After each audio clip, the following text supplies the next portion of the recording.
We've all paid Mick Hill for coaching, 7-time world champion. We have all forked out our own money to get some coaching from him, and he deserves the price that he demands. This whole podcast is actually a bit of a joke, Mick, on us.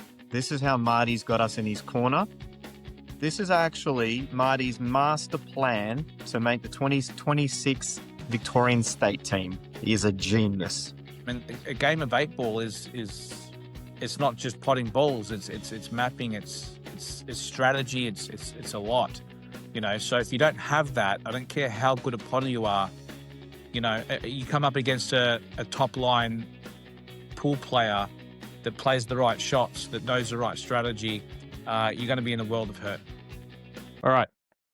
So Nick B asks, what is the going rate for coaching from an elite player? And did the older generation pay for coaching or get it for free? Yeah. Well, when I first started, I wanted to get coaching, and there wasn't very many people that wanted to do it. And I asked who was the best person to do it. And the best person at the time didn't really want to do it at that time. And they just said $500 for the hour. And because I wanted to get better, I said, done. Like, if you're the guy that I meant to come to, then sweet. And then he's like, sure, okay. So I got that 1 hour session, and it was the best session I ever had. And then obviously I went back to him a few other times, which he did for nothing. And, only like little adjustments and whatnot. But at the end of the day, if you want to get better, you've got to go and find someone and pay the money. Now, it's not $500 for the hour. That was just a one-off thing. But I think in general, when I used to coach people, it used to be, $50 an hour and stuff like that. And the last probably 5 years or so, it's been $100 an hour. So I think it's, $100 an hour might seem like a lot of money, but at the end of the day, you're coming to someone's house that's done a fair bit in the game. And I can show you, whether you come to my place or Mark's place or Jake or, whoever you go to, they've got the experience to tell you how to do things and how to take the right approach. And it's a small price to pay for such great wisdom and knowledge and whatever else you can take out from that. So I think when it comes to coaching, put the money aside and go get it, and go to different coaches as well. It's okay to, I do coaching. Robert does coaching. Marty, I'm sure you've got a ton of knowledge over the years as well. Anyone that's been around the game a long time can give you enough to actually get started and to get to a certain level. So, I think at the moment, anywhere from about $50 to $100 is the going rate for a lot of coaching, I think. So, yeah, I think if you play golf or something like that, you're not going to get someone that's number one in Australia or something like that's going to teach you how to play golf. You're probably going to get some local, and you're probably going to be paying a couple $100 an hour.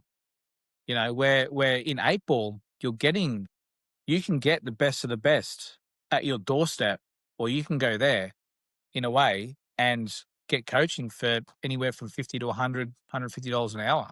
It's pretty good when you look at it that way. Yeah, I think that maps with what I've paid for coaching this year at $80 an hour. I know that Bar 8 have got a coaching program that I think is $120 an hour, but I think includes the table hire in that as well. So you kind of, which makes sense. So that's probably in the order of $90 to $100 an hour for the coach plus the table hire. So that's the kind of range. I think, Nick, you can find it, but you can probably find some people who will help you out for free, and you can probably find some people that might charge hundreds of dollars. And we've talked about this on the podcast before. When world-class people come to town, we've all paid Mick Hill for coaching, 7-time world champion. We have all forked out our own money to get some coaching from him. And he deserves the price that he demands. He's potentially the greatest of all time in English 8-ball. So, there's all sorts of ranges, but somewhere in that like Mick's saying, 50 to 120 bucks an hour, you can probably find coaches at that kind of Yeah. level. Well, next time Mick Hill wants to come down to Australia for a week or something, Mick, I'm happy to have you at my place, and I'll even give you $1,000 on top of that to stay at my house. I've got a table here, and I'm going to pick your brains for a week as well on top of that, and I'm going to learn, and I'm going to get better, and I'm going to use that to actually go out and win other tournaments. So at the end of the day, I'm not afraid to learn off other people, and it's those that think they know everything. They're the guys that will actually fall behind and be left behind. So Also, you're gonna get their respect. So I've had, especially since doing the podcast, I probably get one or two people, probably two people a week. Some people I've never met before send me a message asking me questions about coaching and stuff. They've heard me say this on the podcast and whatnot. And when they send a detailed message and everything, my respect goes up and up and up for this person. And if they're willing to also, I don't ask for money off any of them, but if they were to say, look, I've had one today, say when I'm down in Melbourne, want to spend some time with you, play some money matches, all that sort of stuff, respect goes up and up. I've paid, so I played Mick Hill in the final of Big Guns, and I lost to him. So playing very good pool, lost to him in the final of Big Guns. And then before he left, Mick and I actually got a coaching session off him. I think we paid $400 or $500. Yeah, this Mick Scerri and I got a coaching session on him. I think we paid $400 or $500 for a couple of hours, and it was the best money ever spent. We've made many times of that back over from that advice. We actually literally changed a number of things about how we play the game from a foundational point of view. we didn't even hit Because balls. of that. We just And we we hardly hit spoke a ball. about mapping. Yeah, because when you get to a certain level, it's not actually about hitting the balls. We know what we can play and not play. We know what's hard and not hard. It's more about the knowledge side of the game. And ever since we've done that, like I've got a good friendship with him, and I think I've earned that respect from him by talking about questions, paying for coaching, competing against him in tournaments. There's been a couple of funny little moments with me and him where we've put money on the table to play, who can play the shot better and whatever. So now when I send him a message about something, I get a reply. Like I've earned that level of respect from him. Like he knows I'm not wasting time. When I send him a video, quite often he actually talks more than I do. I'll say, hey, I played this shot against, I had one against Jamo in the semis of Geelong last year. Hey, I had this one here. Is this the right shot? And I thought about a few different shots, and he actually pointed out one I didn't even think of. And it very quickly turned out to be his shot was the right one. And we have a good discussion about it because you earn that respect. But if you're just someone who's trying to get everything for nothing, putting in no effort, if you send Mick a message and say, hey, Mick, I want to get as good as I can, as easily as possible with putting in the bare minimum amount of work, and I want to spend no money, you might get a nice thumbs up reply, like one of those blue ones. He won't even actually type it. He'll just hit the blue thumb up reply, because what are you actually asking, And as far as actually goes about the coaching today compared to the past, I think the past there was probably more coaching done. But in the past, whenever you went to a pool room, people were always playing for money. It was always like, oh, yeah, Vince Falcon's playing Timmy Shelton down there, raised the 5 for 50. There's Brett Rogers playing Scotty over there. Winner gets to use that cue for the day. Whatever. Everyone was always playing for money. People didn't play for free. And that was a form of coaching. A better player would play a lower player and say, all right, let's play a set. And basically, this is kind of going to be your coaching session. I'll beat you, take your money off you, we'll play sets. I'll give you some advice along the way. There you go, Nick. Okay. This one's interesting. So I had a little bit of a personal chat on this one. So Anthony Coetzee wrote, is it possible to play at a high competitive level from a medium level at an older age? Or is the learning done and time to play at the level you are at? He played until from about the age of 8 to 18, and then gave up, restarted 8 years ago, is now 46. So someone in their late 40s, and he's saying, have I still got stuff to learn? So two kind of related stories. One is, I kind of commented that, I last made a state team in 2005. Haven't really played a tournament for 20 years. I was running my own businesses. And this year I'm back playing leagues for the first time in 7 years. I said, should I try out for a state team again? Like, I've got a bit of time now to practice and do that. Is that possible? And Josh Hart, we actually covered one of Josh Hart's games in the Nationals. He replied and told a story about he's 50 now, and he stopped and didn't play for a long time, and then a couple of years ago gave himself 3 years to have a crack, made the Queensland men's black ball team, sunk the black to win the Australian Championships, then made the Queensland 8-ball team for the Nationals and was in the team that won the Nationals this year. So he set himself a goal and has won a national title in black ball and then won a national title in 8-ball, which was a great story, Josh, like inspiring stuff after a bit of a break to come back and do it again. So to come back to the original question, 2 things for you guys. One is, at an older age, can you still learn? And let me personalize it. Like you both know my game. If I put some time and effort in, like, am I capable of making another state team? What do you reckon? Not a chance. I have faith, Mark. No. So basically, Marty, you've been there and done that. And that's something that a lot of others actually haven't. So you've already got the fundamentals. So someone like yourself, yeah, I think could, especially with the right training and, mental attitude and stuff like that. Yes, you could definitely, anyone I think could actually make a comeback whenever they want. They've just got to go back to what we were talking about before about, doing the right stuff, doing the right drills, doing the right training. 99.9% of people don't do the right things to actually get better. Unfortunately, whatever you were before, when you come back, you're probably not going to be much better than what you were when you left, because you're not going to do anything to improve on that unless you go and seek proper help from good players and do what's right to actually get better in small steps. Are you talking about skills? Because I think today it's hard. I think it'd be very difficult for my cueing ability to be better than what it was 20 years ago. But I think I can be smarter. Need cueing. You don't need cueing. You don't need any of that. I can get someone off the street. Like, whenever I talk about someone running a rack, I try and run the rack where I'd get someone off the street to try and do it. And if I think I can get them to do it, then I'm probably going about it the right way and not trying to run the white ball off 2 rails and 3 rails and stun and tops and sides and all this stuff. Like, I think with you, Marty, or anyone that can actually hit a ball, as long as you can hit a ball, put it this way: if you played in the top 20 next year, do you think you'd make the state team? Yep. What are your chances, you think? You think you get close or possibly make it? Now, let's just say next year that you had Mark in your corner telling you what shots to play. Do you think you'd make the state team?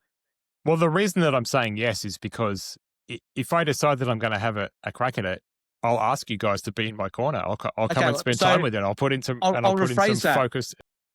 rephrase that. The top 20's on tomorrow. So you've done no practice. This whole podcast is actually a bit of a joke, Mick, on us. This is how Marty's got us in his corner. Really, this doesn't go out to anyone. The subscribers and views, it's all a joke.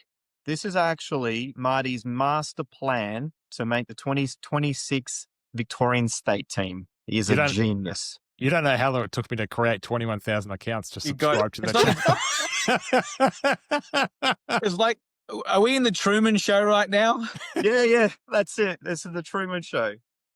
Going back, we think we're saving this for viewers. This is just Marty's personal archive. Wow, damn it!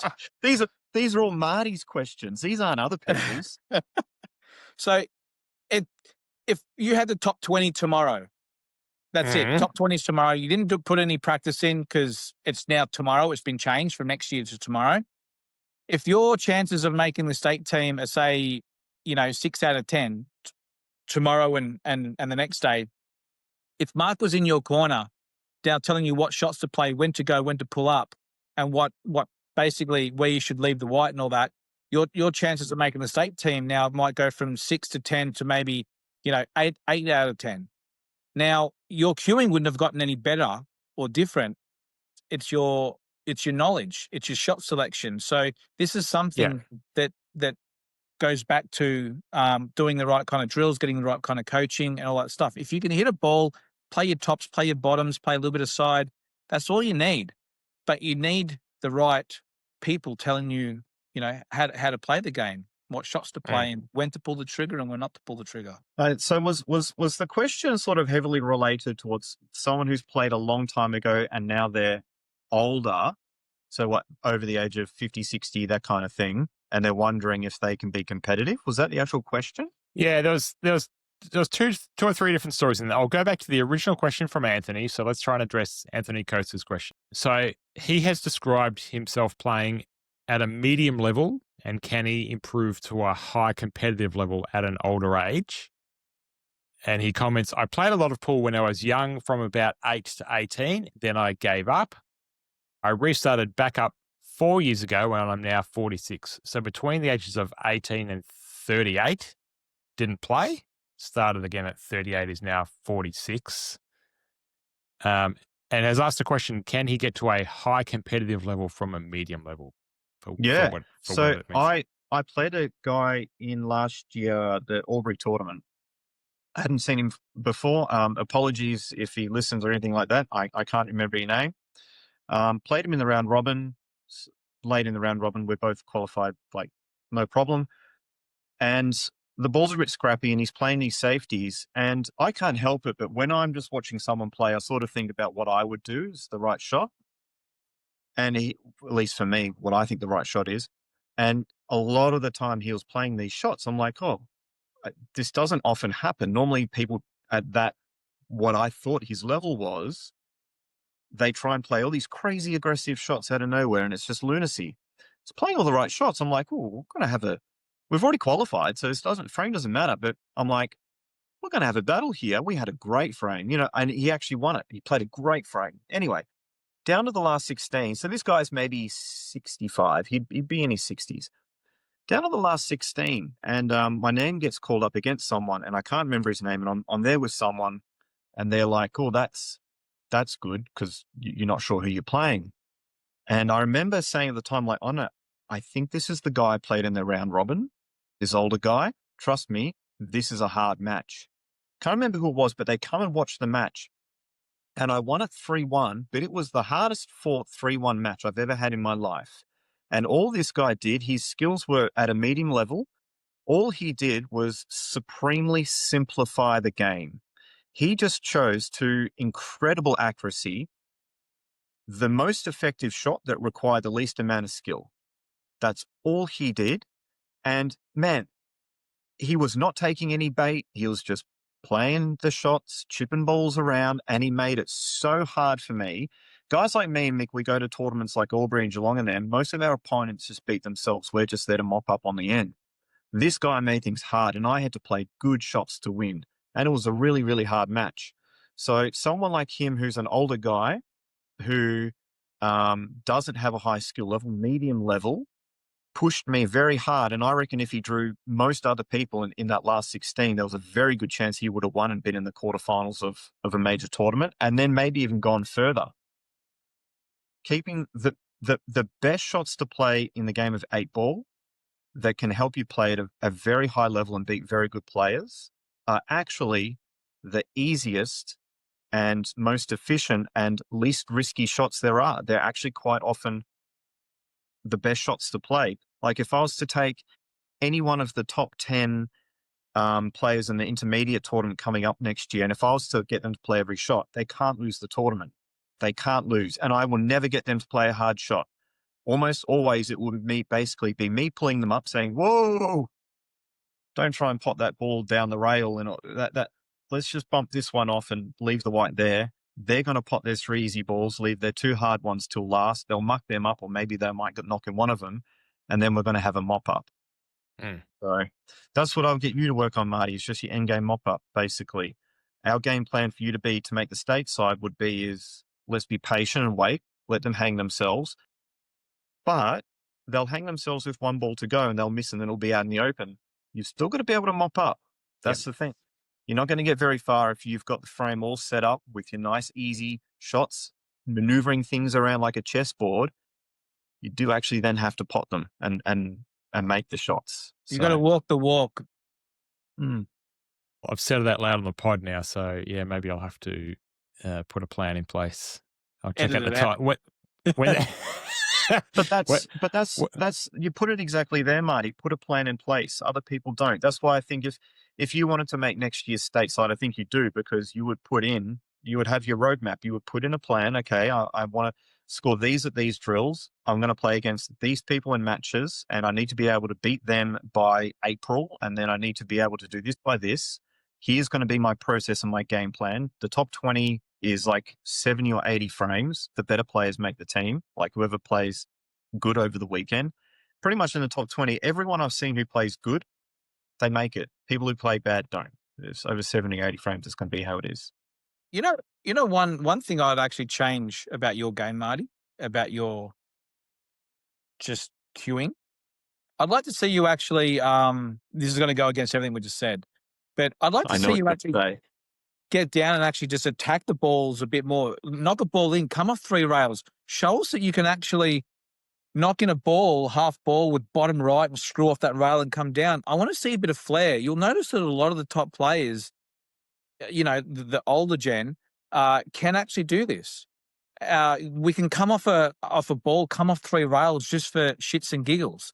Where when I see you play, it's all just very straight, very methodical, same. I know, I love it. I love it, Mark. Shot, but you don't get any rhythm, you don't get any flow on about your game. I think your timing can be a little bit out. I'd like to see you flow a little bit quicker, a little bit faster, and just really, you don't have to do it all the time, but just be able to knock in some balls and make it look effortless. You know. Do you know what I've been?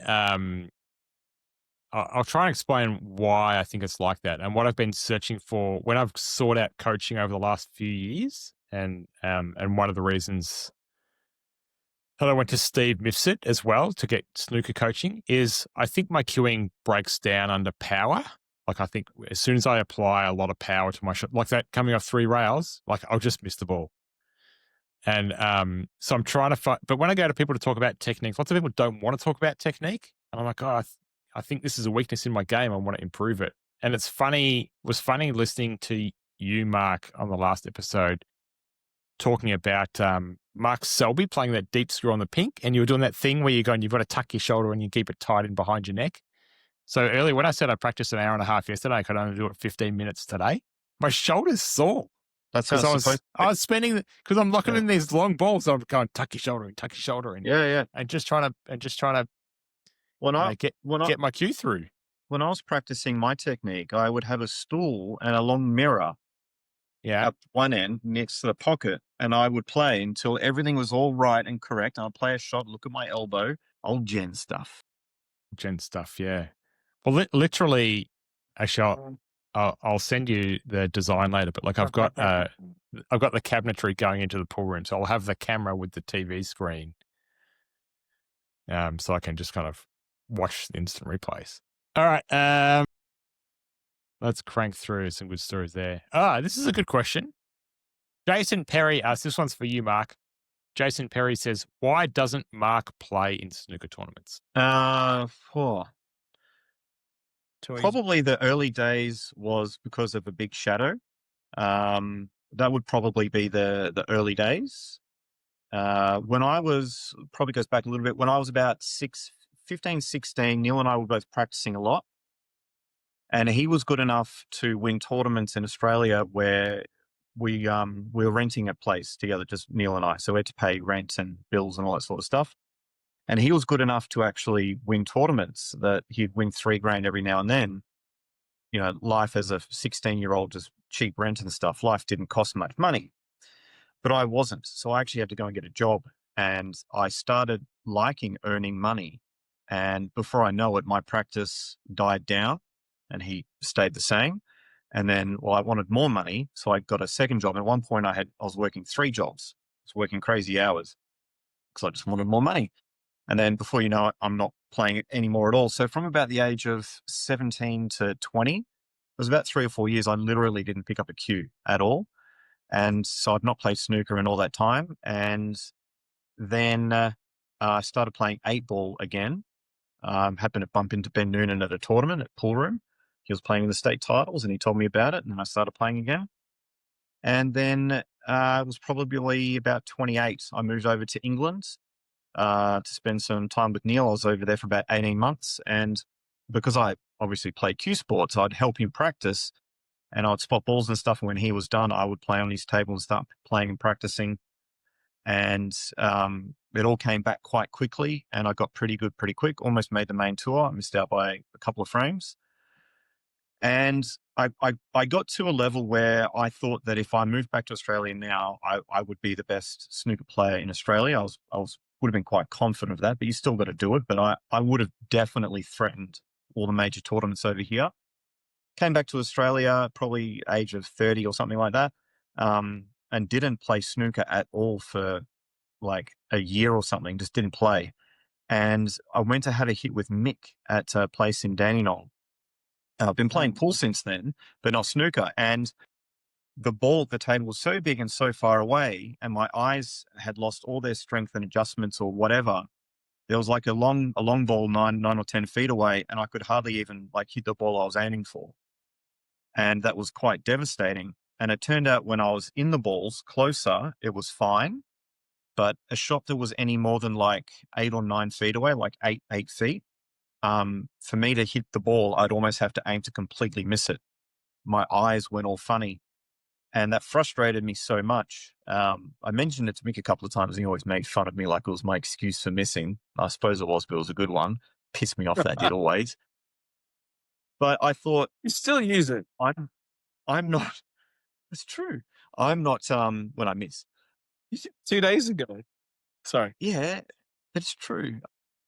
I sight out of my left eye fatigues, but over on an 8-ball table, a 7-foot table, it doesn't seem to hit that limit of being a problem. So I thought, well, I can't get back to the standard that I was at over in England playing all day, every day.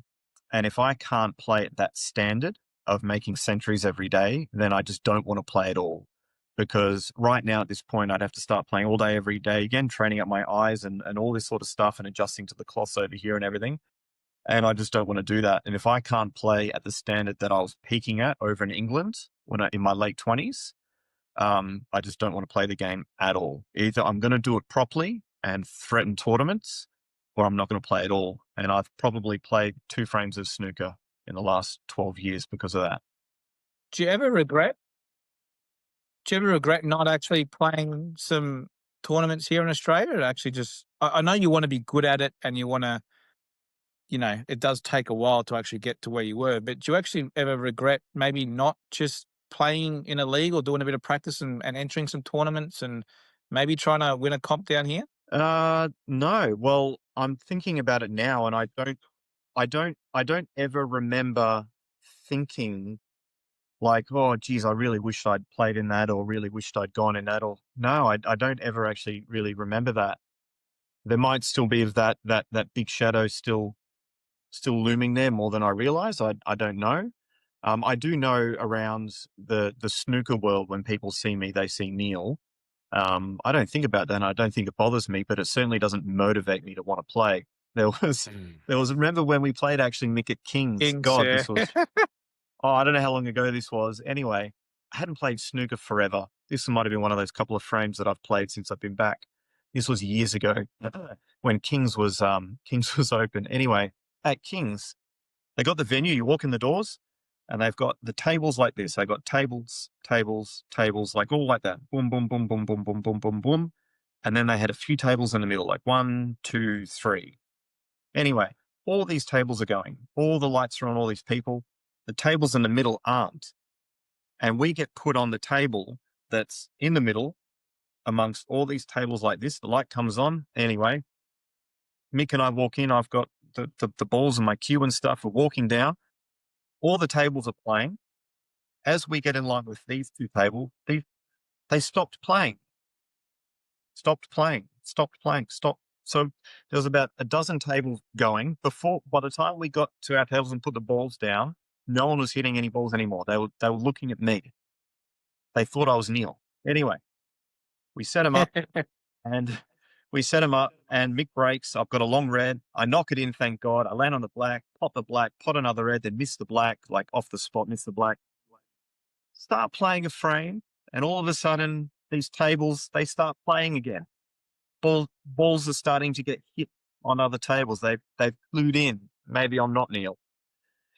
Anyway, we have a bit of a hit, bit of fun, and then a guy comes up to me and says, "Hey, I thought you were Neil Robertson until I saw you play." Now I laugh, and Mick certainly had a laugh, and that was probably the last time I played, actually. So yeah, it's not motivating. It doesn't actually bother me, but it's certainly not motivating. Do you ever wonder, like you said, you're a couple of frames away from making the tour? Like, do you ever wonder what if, like, if you had made those couple of frames, were you going to commit to the tour if you'd qualified? Well, it would have been a bad thing because I would have made the tour and not come back to Australia and married my wife and had my two beautiful children. And play doubles. Runners up. So it would have been interesting because at that point the tour had changed where it went from a very protected format of protecting the people in the top 16. They got seeded through to the last 32 of every tournament. While I was over there, they actually changed that to the open draw where everyone played in the early rounds. So it actually would have worked out well because if I qualified for the tour, I basically would have been traveling around with Neil because he has to qualify for all the tournaments. So we would have tried to qualify together. He would have qualified and I would have lost. But that's probably how it would have gone. So it probably would have worked out all right. I only had 3 months practice and I hadn't played for 12 years. So I started playing for 3 months with pretty good work ethic and everything like that. But I had been playing Q sports for the past 10 or 12 years and doing well in Australia, competing. And, so it wasn't like it was completely foreign. I think what could I have done back then? If everything had gone very well, I could have maybe been a player that stayed on the tour. A great result would have been probably been something like hover around rank 50 or 60. And Nigel Bond. He's actually had a very good career, Nigel Bond. But yes, being one of those guys who plays, occasionally qualifies, occasionally wins some matches here and there, maybe do enough to keep your spot on the tour, but not go any further. That would have been a good result. Yeah. Okay. Oh, well, there you go. You got a lot of detail in that answer, Jason. Just a few more to go. Simon Ibbs asked, and I'm not sure I agree with this assertion, but let's see what he has. Simon Ibbs says, does the 1 7/8 white make our game unique to the point that no top-end snooker player has ever really dominated the 7-foot table? And if changing it, the white to a 2-inch, would the snooker player then be the elite players? So first of all, Simon, perhaps you've not heard of Mark Selby, who's a world 8-ball champion and absolutely dominated the sport. So there are cases where elite snooker players have also been elite 8-ball players. Guys like Mick Hill, Gareth Potts, and these guys, they're elite level snooker players as well. You just don't see them on the tour, but they are.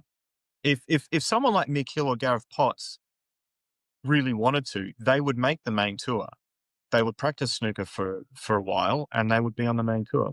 It's not their thing though. So the meat of the question there is, if they changed the white to be the same size as the other balls, do you think that would change the game sufficiently that the snooker players would be more dominant? I don't think so, because the game itself is like a chess game, and it's all about mopping up, and it's all about the right shots. So you can be the best putter in the world. Yeah, you're probably going to play a little bit better or knocking a few balls. I mean, you've seen it when Neil comes down. He does play a little bit of 8-ball too on my channel. Absolutely brilliant over the cue and knocking in balls. But at the end of the day, if you're not familiar with the game, which he is, but if you take a long time away from it and then come back to it, you've got to do your time again. I mean, a game of 8-ball is it's not just potting balls. It's mapping. It's strategy. It's a lot. So if you don't have that, I don't care how good a potter you are. You come up against a top line pool player that plays the right shots, that knows the right strategy. You're going to be in a world of hurt. I think like Jack Whelan and Gareth Potts are two great examples of this for me. Like they're dominating the world of Chinese 8-ball. They're winning hayball events, and they come from a pool background, right? They've transitioned from a game where the white is smaller than the other balls to a game where the white's the same size as the other balls. And that's not the difference. The difference is their ability to map and read the game of 8-ball rather than. Yeah. Another example too, like Sonny Lister and Matthew Bolton had a big match years ago, and Matthew Bolton is all about, very good cueist, one of the best when it comes to billiards as well. And he plays with the larger white. He played against, Sonny Lister, which is an all-time grade of pool. And obviously, Sonny didn't blow him away, but Sonny was sort of representing 8-ball at the time, and Matthew was sort of representing, like the snooker, the billiard side of it, and the pool player won there, and I think it is got a lot to do with smarts in a way. So not saying that Matthew obviously wasn't smart enough, but It can't hurt the snooker player. But if there's any snooker player, if you're some B-grade snooker player in Melbourne thinking that, oh, geez, these 8-ball players are lucky that the white's not the same size, otherwise the snooker players will do better, you're completely wrong. Yeah. And I think as well, if you looked at the top 20 best Australian 8-ball players in the country, almost all of them have a snooker background as well. Yes, I agree.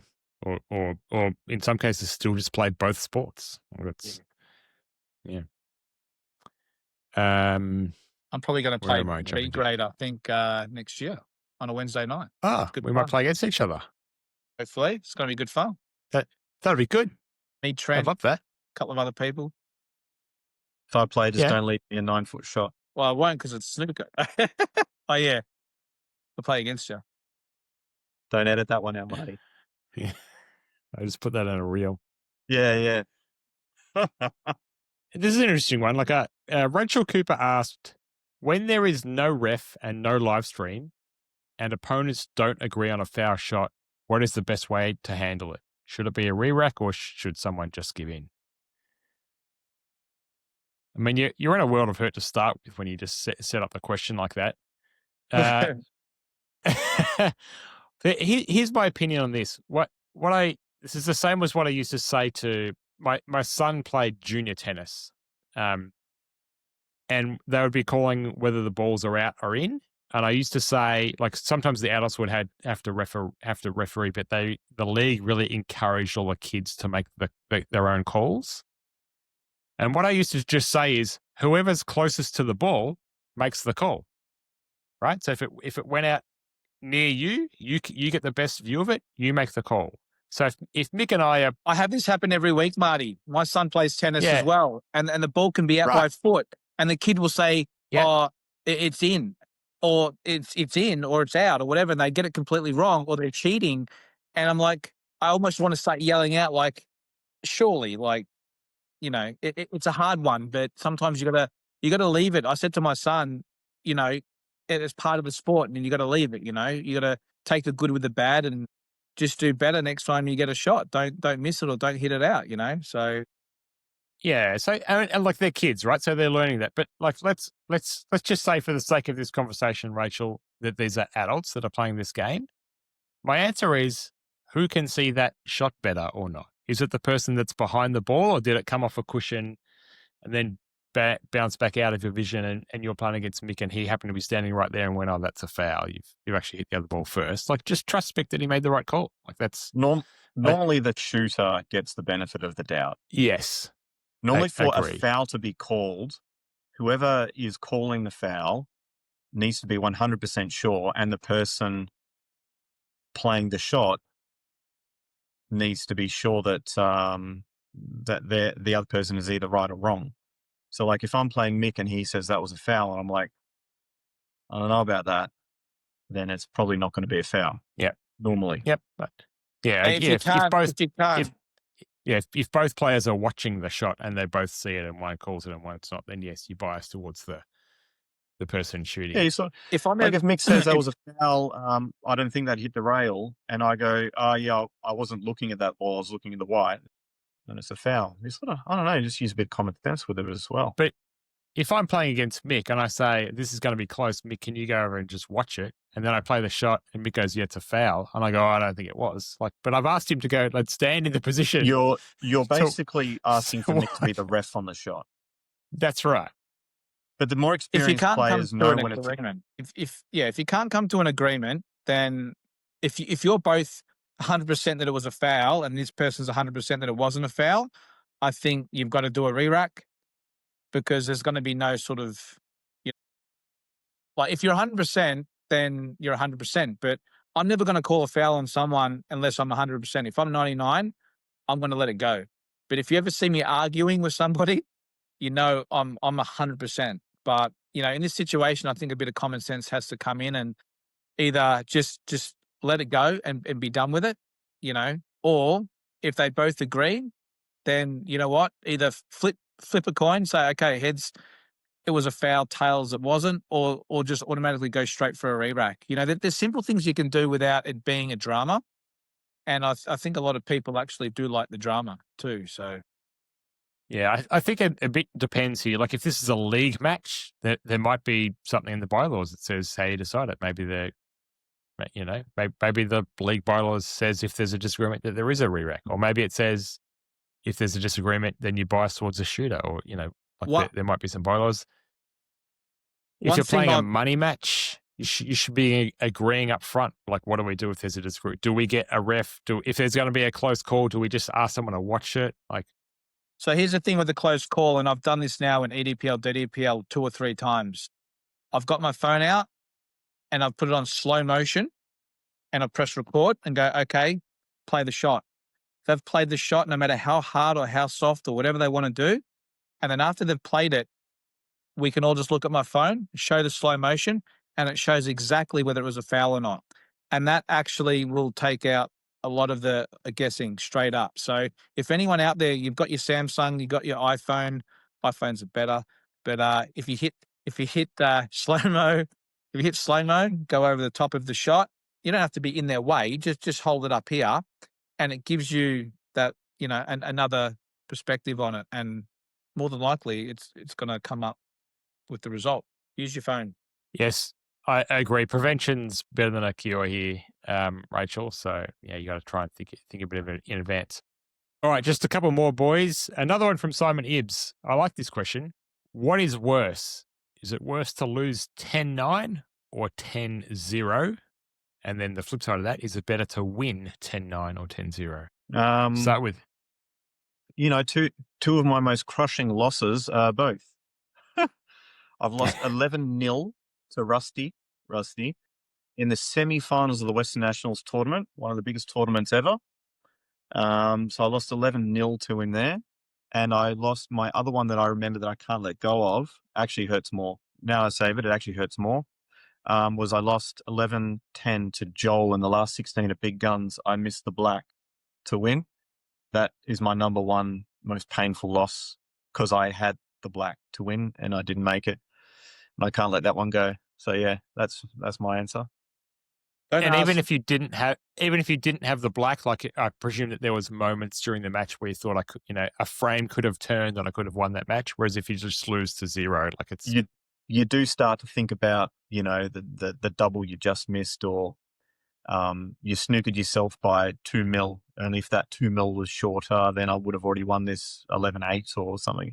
You start to wonder about what would be. But with the one against Rusty, I remember I sent Mick Hill a couple of videos saying, man, what went wrong here? And I showed him some stuff, and he actually, there's actually a line he gave me that another one has stayed with me and has helped me so much.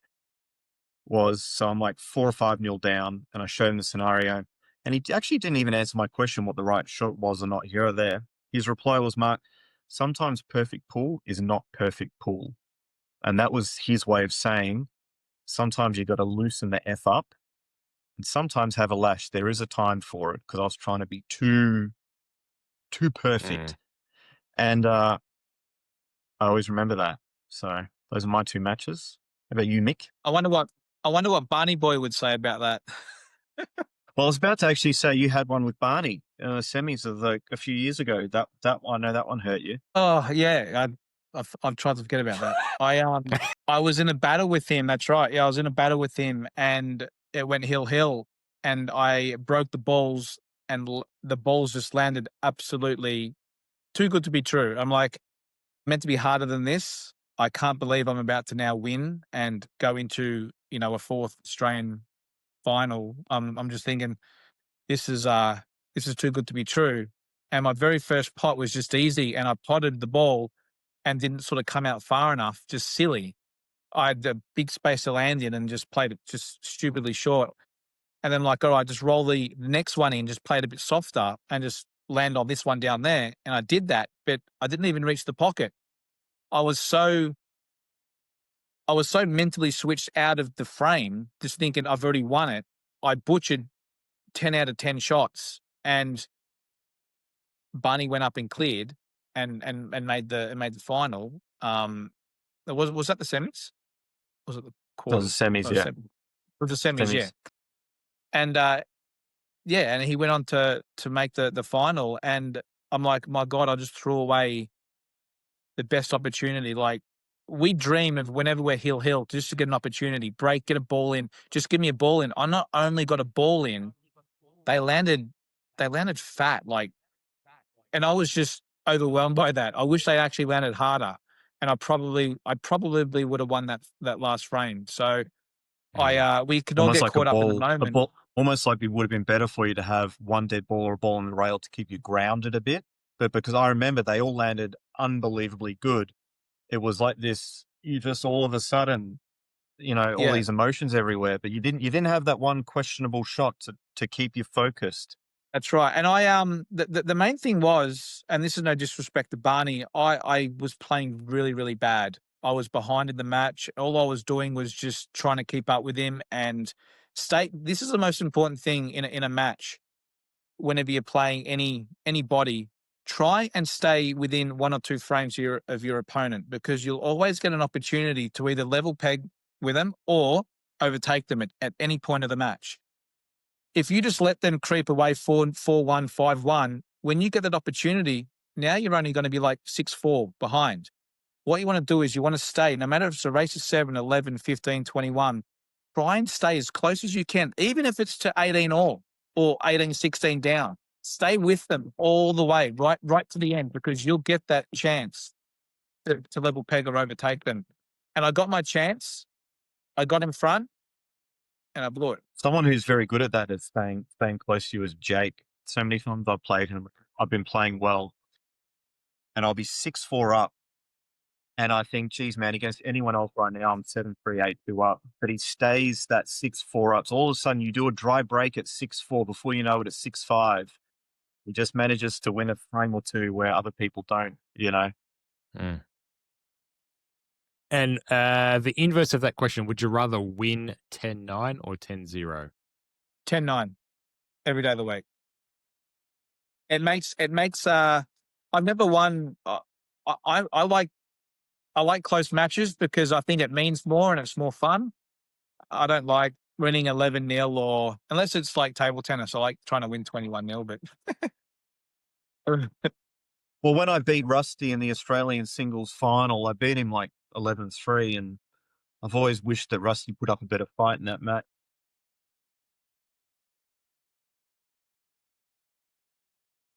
I had to get my one good thing in. I would say winning a close final meant that if someone wins 10 like a 10-9 final, like say Barney and Rusty wins 10-9, people think, oh, that must have been a good battle. But if Barney wins 10-3 or the other way around, someone's thinking, oh, didn't the other guy turn up, or did maybe someone have a big run of the balls? Or I think a close match, winning a close match is special. All right, last question, gents. This is from JK. What makes a player entertaining to watch? And perhaps you could name a player that you find entertaining to watch as well. Speed. Yeah. I'll name a few players. Ben Noonan, Rusty Wheeler, Tem. James Delahunty. Tem's a brilliant one. And, guys like that, just I could sit down and watch them play. Someone that's obviously a little bit more boring and whatever, it's hard to watch play, but I like watching these guys play because you just don't know what you're going to get. And they're already brilliant. And on top of that, you want to watch something and just be sort of wowed, like have something to talk about. And yeah, so those guys, when they play. If there's two matches on Cue Ball TV and it's the semi-finals and there's me against Sage on one table, Ben Noonan and Tem on the other, you're going to watch You'll the Ben stop Tem your match and watch the other one. That's the fun. If you want to learn how to play pool and get your notepad and pen out, watch me and Justin. You're going to learn some good stuff. If you want to be entertained and you want to see some cool shit, you watch Tem and Ben. I would watch Tem and Ben. I wouldn't want to watch me and Justin play. I totally agree. The same. It's just the same all the time. It's effective, but boring in a way compared to them. I do like Tem's game though. I think he's like, he just looks like he's going to win all the time. Never going to miss. I actually enjoy watching Tem play. He's almost like the perfect pool player, all round pool player in Australia. I think he's just very good to watch, and it's very good. I think seeing emotion is good too. Goes nuts too. Seeing emotion. Yeah, seeing emotion is good. Yes. Yeah. If you watch someone who's just all business, it's not as fun. You want to see the heart on the sleeve. You want to see the emotions. Joel. It's like that. It's like that in every sport. Oh. Yeah, all those guys you mentioned, Mick, they're all shot makers, right? So you can watch a match and they're going to do something that you don't expect, and it's going to be amazing to watch. Brenton Collier's a big one. Brenton. Yeah, and like Rusty could. There could be a straightforward shot that Mark will just find a natural angle for that'll just come off the cushion and he'll get there, but in a different way. He'll play it with side and and it'll get to the same position. But you go, oh, like how he did that, Kurt's a good one. Kurt Dunham, yeah.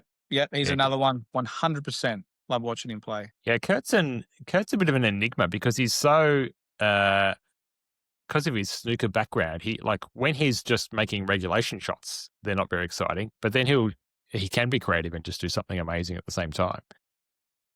Whereas you watch Rusty and you have that long bridge with the spread out fingers and he's putting side on every shot. Like almost every shot is unusual and quirky in a way. Whereas Kurt doesn't have that all the time, but when he does do something out of the ordinary, you're like, oh my God, where did that come from? It's also how they move around the table. Some people walk slow and boring and step into the shot and all that sort of stuff, and other people they're like swinging around like it's like jazz or something, and then boom on down to the table, and everything's all this. Well, Chuka replied to that. Chuka replied to that comment saying, I often receive comments that people like to watch me play. It's not because I'm good, it's because my technique is unique and I play in an erratic fashion, and just when you were talking about is how people walk around the table, the thought that came to mind was Chuka. It's eye-catching. So it's eye-catching, yeah. The reverse fist pump as well. Okay, so this one's from Dakota Cook. We've saved this one for last because it got a lot of replies and stimulated a bit of discussion. Players come and go, players move on, switch to different codes, go down different paths in life, but yet people sit back and always hate on players trying. Players that weren't great 5 years ago aren't always going to stay terrible. Practicing does wonders. I want to know, what is this whole stigma around the next generation should be better than the past generation, and watered down nationals or players aren't as good as they used to be. And there's a bit more, but I think you get the gist of the point.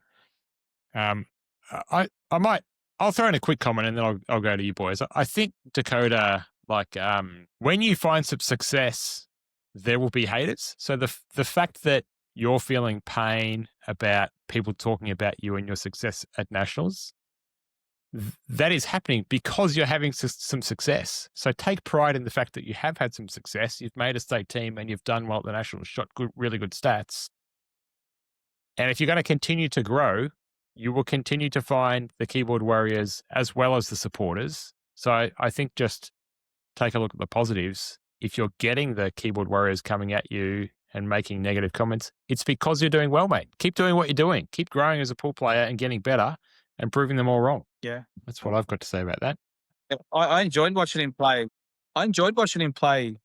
Obviously, going over there and I was sitting here where I am now watching the TV screen and watching Victoria go off. And, every time Dakota was out there, and I was obviously, I want him to win, and it is hard out there. It is hard. And the more success you have, like what Marty said, people are going to hate on you. We get it as well. Like, I've been there a number of times, and you're always going to get people liking what you do. You're always going to get people hating what you do. So you can't please everyone. But the one thing I can tell you, if you go on and make another state team, try and not worry about what other people think. Who gives a shit? Go there and have some fun and do what you want to do and play how you want to play, because you're the one that's spending the money. You're the one that's going away from your family, and go there and enjoy it. If you get wrapped up in what's happening on Facebook and all these things, and social media and all that, it can affect you. And I promise you now, just about every second year that I went away, I'd have a good year, an average year, a good year, an average year, and that's how it was for a long time. But go and enjoy it and not worry about too much what other people think. Now, we're giving you some stick a bit here and there for a bit of fun, but you can take it and dish it out as well. I mean, other people can't. So just enjoy it. Just enjoy it and ride the wave. It might last for a year. It might last for 10 years, but improve on what you did now, and, just enjoy it, really. Yeah, Mick, I remember like you would turn up for years to tournaments and be called the underdog. You won 2 national titles and came runner up in a third, and you turn up to a major tournament and not be in the top 2 or 3 favorites and be called the underdog. And I just saw you embrace that and go, like, bring it on. Like, Yeah, I'll be it got underdog. to Like, me. I'll just prove you wrong again. It got to me for a while. I tried to do things in the game, and I just tried to get that, I don't know, respect or something in a way. Like I was just saying to Dakota then, to not worry about it. But it's hard. You can do something and people still don't rate you. Whenever I went up against certain players, I'd still be not favorite, and it would blow my mind. And I think I've spoken to Mark about this years ago, and I can't remember what we spoke about, but it did my head in for a long time. And then eventually I'm like, you know what? Stuff it. I'm just sort of just going to embrace it, go with it. And it can be my nickname or whatever. I don't really care. But I think at the end of the day, if I play a match tomorrow against somebody and I'm the underdog, I'm going to go with it. Even if I'm favorite, I'm probably going to say that I'm the underdog, because at the end of the day, if you're the underdog, you've got nothing to lose. Even though that I know that I can win, it's more pressure on the guy that's favorite. Now, I've played in a few matches that I've been favorite and I've lost. I don't know how to handle that. 95% of my matches that I've been the underdog, I do win, because I like that now, and I've embraced it. So if people give you something, if people give you a name or whatever, just go along with it and embrace it and learn from it, and just go with it. So it worried me, but now it doesn't worry me. Mark? I think when it comes to the comparing the new players with the older players and all that sort of stuff, that's very natural, and they do it all in sports. It's called the GOAT. Who's the GOAT? Comparing, and then you compare generations. Federer, Djokovic, Nadal, all that stuff compared to Agassi, Sampras, all of it. Michael Jordan, LeBron James. It's forever in all sports. That's not something that's unique to 8-ball. It's not even unique to sports. I bet everyone who's the age of 60, 70 reckons their generation's better than 30 or 40. I think the new generation coming up is a bunch of rubbish shit, and they will for the next one too. So that's natural. That's just natural in life for everything. Guys like me and Mick who've been doing it for so long, what else have we got to look at in the game now? We've done it all for so long. We look at the next players coming through. And it's been quite a long time now where guys mine and Mick's age in our 40s now, not just me and Mick, most of us, we sort of talk like we'll be there at a bar somewhere or having dinner somewhere and, both just made a final or a semis or something. We're like, man, how long can we keep doing this? And the other one will say, well, there's not enough good young players coming through to stop us, so we'll keep doing this for as long as we want. That's sort of a natural progression of how these conversations can go.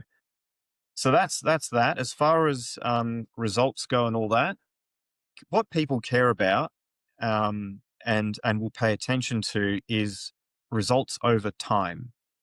No one cares about when someone does one thing once and then that person who does the one thing once trying to make it sound amazing, because everyone around you, other than a few supporters and people who really like you and your friends and family and all that, everyone else will try and tear you down and will come up with all these reasons why you did well, as opposed to you doing it off your own bat. The only way to silence them is to do it again and again and again and again. And in all sorts of fields, ranging from weak ones, nationals and state titles and all that, being weaker or stronger has been fluctuating since I started. That goes up and down all the time. And if you keep making the state team over again and you keep shooting big stats at nationals, before you know it, you start making Australian sides, you start running deeper in tournaments, you start becoming a staple in the Victorian team. That's how you shut people up. That's how you stop the critics. That's how you silence them. If you can't do that, then perhaps they were right. That's the truth. If you can't back up your results, then perhaps they were right. So you just got to be prepared to cop that as well. Now, what a lot of people do is when they start getting results, they get the fear of success, and failure or not trying is even easier. So they don't try. They do well, they start to achieve, and then they quit because they don't like hearing the noise around them. They don't like turning up to next year's state title tryouts and having to defend something that's theirs. So we'll just talk about you, Dakota, you're the person who brought it up. You're now going to try and defend your state team selection. You have to defend it. Someone else, Marty Andrews, is going to come along and he's going to try and take it off you. He wants it. Maybe he wants it better than you. Time will tell. So it's up to you whether to shut people up around you, and everyone else like you is not just in sport, but in life, in work and everything. Be consistent, get repeat results, and then people will shut up. I see a practice match in our future, Dakota. Let's do it. Ooh. Awesome. Money Ooh. match. Money match, Old yeah. Gen, new Gen. My old Gen? Do you know You certainly are, Marty. Come on. Marty, you're the face of the old Gen. You're the captain. You're the Look, captain. going back. I played the rules before World Rules, where you didn't have to hit a cushion. You're just Gen. You know, my kid. I'm just Gen. My kids. This burns my soul. My kids know that I hate it. They call me Boomer all the time. And like, my mum's a Boomer. I'm not a Boomer. Yeah. I'm Gen X. And he's like, okay, Boomer. I'm like, sorry. You know the player that I wish most new gen players played like? He doesn't play anymore. He was winning tournaments into he might have been 55, 60 when he was winning some tournaments. Steve Gray. He is a guy who had grit and knew how to play the game of pool, not in a fancy, flashy way, but geez, he could get results. Steve Gray I actually haven't seen him for ages. Get on very well with him. That's the kind of player or style or grit or whatever you want to call it that the younger players today need to get a bit of. They need to get a bit of Steve Gray about them. Going back, champion, world Masters champion, Steve Gray, I think. Yeah, World Masters. Going back to the old gen, new gen thing, I think everyone should take it as in a bit of fun, and I think it's a good thing for the new gen to actually embrace, because you will learn something from this. Even if you guys get 10 or 15 players and we get 10 or 15 players and we all have a battle or whatever, we want to see you guys succeed. we want to see you guys do Absolutely. well. Yes. And this 100%. is all. Don't think that we hate on you or anything like that. This is all a bit of fun. I would love for you guys to step up and absolutely destroy us. We're going to go and, if we want, then practice more, and then we can have some more fun money matches or games or whatever. But we want to see you guys succeed. And honestly, this stuff has actually got me actually having a bit of a hit at home, because I'll tell you what, if and when the time comes that the new gen versus old gen happens, I want to try and be on the winning side of it, not the losing side of it. So this is all good. This is all good for 8-ball, and you guys should embrace this as much as you can and enjoy it. It's nothing bad. It's all good. It's all good fun banter. And at the end of the day, we're going to have a group match, and we're going to have a few drinks and have a laugh about it. It's going to be good fun, and we'll all just help each other improve and get better and beat Queensland next year.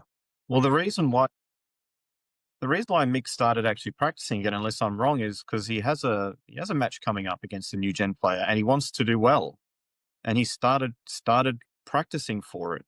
And then I saw Mick practicing, and I thought, hey, I want to get some of that, so I started practicing too. So he's got one of these matches coming up, and he's already started practicing harder than I've seen him practice for a very long time. So also, like at these tournaments, I'll be honest, like I played Mick and Jake and all these guys and Jamos and all of them so many times in quarters and semis and finals and stuff. I want to play some new people. I want to play some, I want to play some younger guys, some fresh meat. Like I want to shake someone's hand and let them, I've seen you play for the last few years coming through the juniors. I get to play you in the quarterfinals, and here we go. Like finally, I get to play you. Just play the same guys I have for the last 20 years. I tell you what, this podcast, like we go out to a global audience, right? People around the world are watching some programs. Hi everyone around the world. Thanks for tuning in. But we're Australian and Victorian, all three of us. We want to see the Victorian team win more national titles. Then we want the Australian team to be winning world titles. So for the rest of the world, we're coming at you. We're starting right here at home, building the local talent up, get a strong Victorian team, get together, make the national team even stronger with all this new blood coming through. That's what we want to see. That's why we're here, and that's why we're egging on the next generation, because we want them to be better than what we were. And we're coming for you because you won't come to us. Very witty. Be great to see an Olympic champion from Australia. Michael All Scerri. right. There you have it, Dakota. Keep doing what you're doing. We love it. And yeah, like Mark says, back up your run and just keep proving the haters wrong. That's what we want to see for all the next gen players as well. And the haters You know how aren't it us. used to be in the Victorian. No, Correct. not at all. You know how it used to be in the Victorian state team was before it, the weaker, stronger, and sort of how it fluctuated. You'd actually get a lot of the stronger players kind of send each other a bit of a message saying, hey, can we all try out this year? Let's send a strong Vic team and beat SA, beat WA. Let's send a strong team. And I get the vibe, like maybe I'm wrong, and I hope I'm not. But all of a sudden, if some of these guys trying to make next year's stateside saw me, Mick, Sage, not Sage, me, Mick, Jake, Ben, Butters, Jamo, and a bunch of other people play, I don't think they'd be happy. I think that they would see potential spots that are gone rather than go over with a strong Vic team that's a good chance to win an Australian title. They might be scared that those are potential spots gone. I don't know. I hope I'm wrong. I think that would be great. Like if I made a state team with that lineup in the top 20, I feel so good about myself. Like that, I would see that as because you're not all going to be there, mate.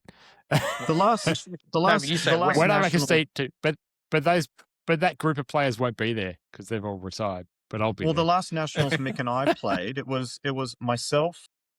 This was the team, and it was only a few years ago. Myself, Mick, Rob Bowen, Paul Clack, Jake McCartney, Gus DeGiorgio, Ben Noonan, Scott Parker, and Chuka. That was the team. Noonan, McCartney, Scerri, Giorgio, Robbo, again, all the rest of them. Bowen, Clack, like that was only a few years ago. Clacky, yeah.